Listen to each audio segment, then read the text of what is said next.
always signs that let us know what's going on in our reality, but there's symbolism in all things. If you see everything, every spiritual text, everything that is in the Bible, everything that is even in Masonic Bibles, or every day that you walk, you see a billboard, there's some type of symbolism trying to tell you something. But in your day to day life, when you take this walk with spirit and you connect to that energy, you'll understand that you're attracting signs, confirmation, miracles, and wonders along your path, like letting you know that you're very connected to spirit because they're showing you what you need to do on your path. The many paths that you can take, the different parallel realities that you can encompass, but also timelines that you can embrace within yourself. So there's always something going on in our reality all of the time, and it's very special and significant. This means that sacred geometry is paramount. The esoteric knowledge that we encompass, the utilization of ritual and magic, is something that we can do. Now, if you take it to a weird place and have a negative intention, it will always bring out the worst in you. So if you notice that people who do witchcraft always have negativity happen in their lives, something's going wrong in their life, their car breaks down, it's because they're coming from a negative source, not blessing people. But if you had a way of using your intentionality and setting up intentions with rituals, meditation, speaking into awareness, doing prayer work for people, for the universe, and also praying to Jesus, a deity, and something like that, it would actually change the tide and you would actually manifest signs, confirmation, miracles, and wonders along your path. So actually, the most defiling thing that we can do is not see the power that is around us all, but power, seeing that within yourself to empower yourself and motivate yourself and to believe in thyself and the wisdom of how you can connect as the creator being, as the lodge of creation, the temple of God, and seeing yourself knowing that all good things happen to those who give praises to God, and seeing that the accuser of the brethren will always try to wiggle its way in and try to deceive you in many different depictions. So, especially when people are always being psychically attacked, or they have bad dreams, or they are always feeling like they're having to defend themselves, most of the time, what is going on is that you speak upon negative things, or you're looking over your shoulder, or you're feeling like you need to still.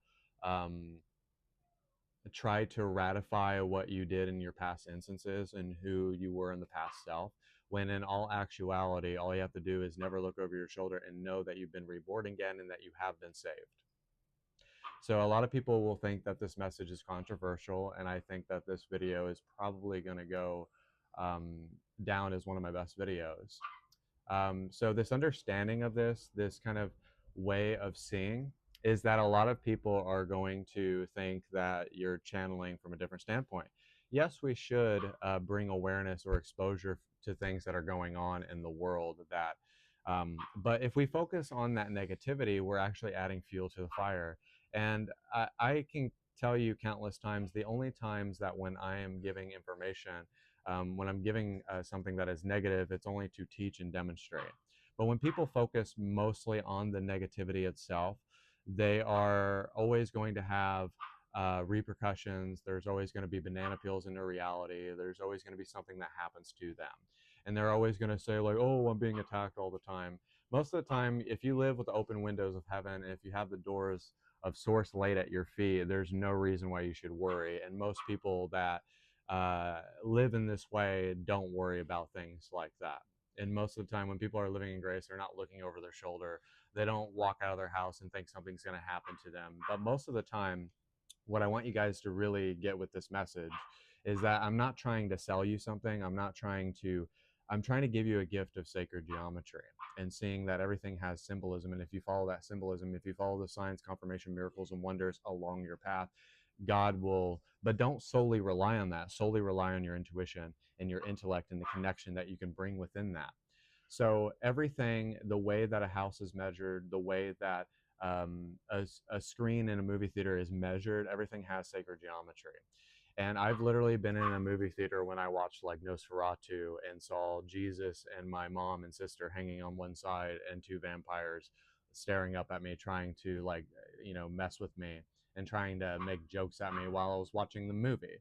So if you understand this notion, or this kind of like awareness of like knowing that there is a light in the darkness is that even if you're in darkness, you can always be in light. Just remember this, okay?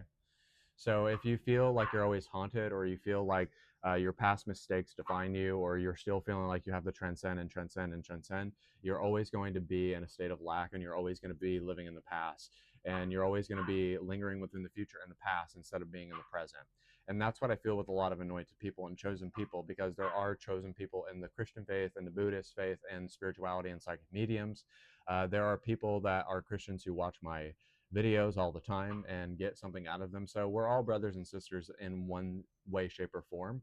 And if you guys understand this, that everything has symbolism when you're going out and about, the money that you make has symbolism with numbers.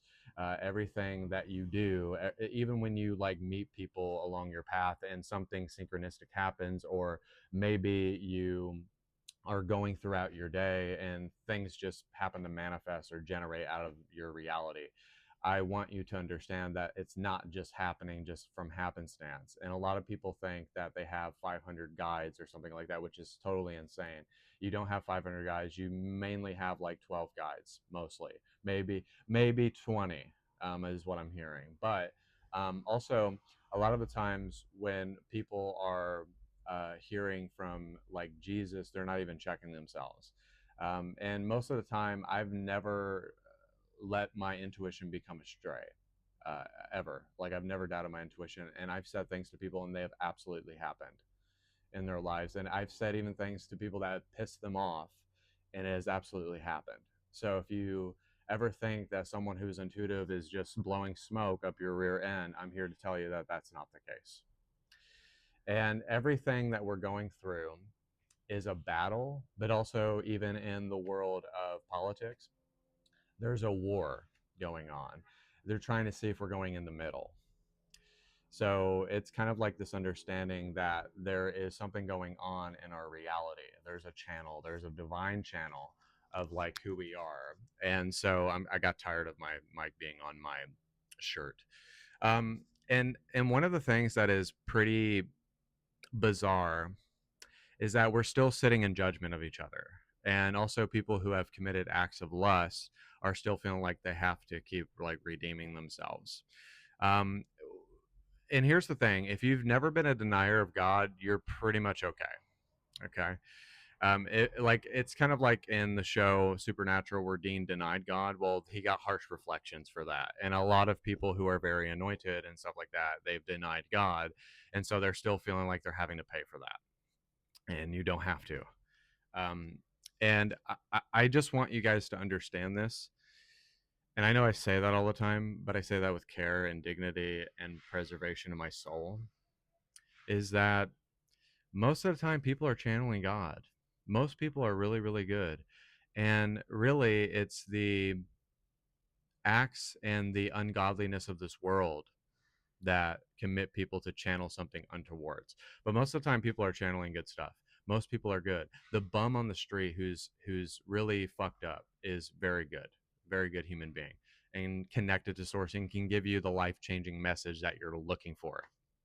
So I want you guys to get to this understanding that we're all one. We're all big happy family in God's kingdom, and I think that if we can all come together, we can kind of see like that we've been gifted new lives. There's just people who manifest really, really great. There's people who have an aura that is just great. And there's some people who don't even do spirituality, and they do spirituality better than anyone who does it. So, uh, come on, guys. Let's just come together. Please, let's come together. And uh, there are going to be people in the spiritual community who go live with people that are of different walks and different backgrounds of faith and religion and stuff like that. And if we come to this understanding of what that means and knowing for what it is, there's something in all of us that creates emphatically and directly all the time. But a lot of us think that our psychology is our spirituality, but we can transcend that. There's three sides to spirituality: psychology, spirituality, and the non-physical side. Um, Now, your body will always be in pain, but if you go through the veil and you actually pierce and actually open up the windows of heaven, and you go through instead of going downhill, instead of going uphill, you just go through the veil. and then you'll find your transcendence. And once you open that door, there's no turning back. So this path chooses you. And once you go through the veil and you go through, and I keep saying that, it's very cryptic. Once you go through, all is forgiven, and you will live the life that is of your dreams and of your own choosing. And remember that, because you will live the most transcendent life that has ever been bestowed to you. That is the secret of all secrets. And I love you guys. I'm going to post this video right now. God bless.